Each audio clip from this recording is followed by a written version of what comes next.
आज का संदेश इस बारे में है कि हम कठिन समय में कैसे बढ़ते हैं, क्योंकि उसका क्रोध केवल एक क्षण का होता है, परंतु उसका अनुग्रह जीवन भर बना रहता है। रात को रोना हो सकता है, परंतु सुबह आनंद आता है। भजन संहिता 30:5। दिन 41, जब आशा फिर से जन्म लेती है। क्या आपने कभी ऐसे समय का अनुभव किया है जो खत्म ही नहीं होता लगता? ऐसे अनिश्चित समय जब संघर्ष अंतहीन प्रतीत होता है? अगर हाँ, तो मैं आपको बताना चाहता हूं कि आप अकेले नहीं हैं। बाइबल हमें एक शक्तिशाली सच्चाई सिखाती है। अगर हम ध्यान दें तो पाएंगे कि कई घटनाएं 40 दिनों की अवधि की बात करती है। एक परीक्षा का समय, लेकिन 41वां दिन एक नए आरंभ को दर्शाता है। देखिए यह सिद्धांत शास्त्रों में कैसे दोहराया जाता है। नूह और जल प्रलय।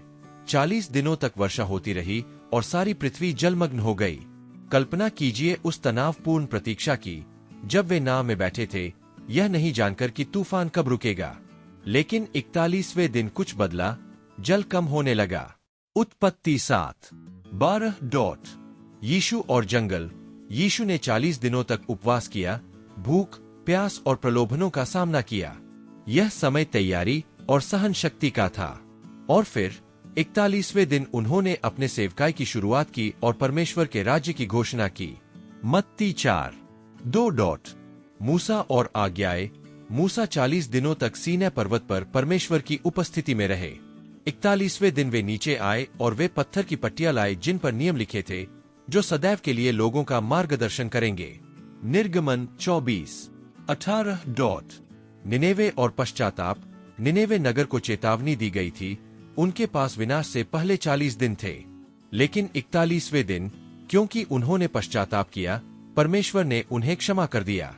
योना 3:4। क्या आप देख सकते हैं कि परीक्षा की अवधि में एक पैटर्न है?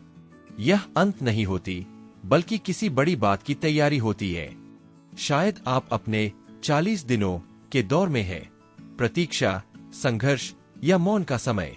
शायद जल अभी भी ऊंचा है, रेगिस्तान अभी भी सूखा है और उत्तर अभी नहीं मिला है।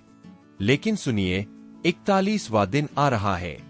विश्वास रखिए कि परमेश्वर इस विकास के समय को व्यर्थ नहीं जाने देते। जो अंत जैसा लगता है, वही एक नया आरंभ होता है। इसलिए धैर्य रखें, विश्वास करें और भरोसा रखें। आपका 41वां दिन आने वाला है। आपकी आशा आज फिर से जन्म ले रही है।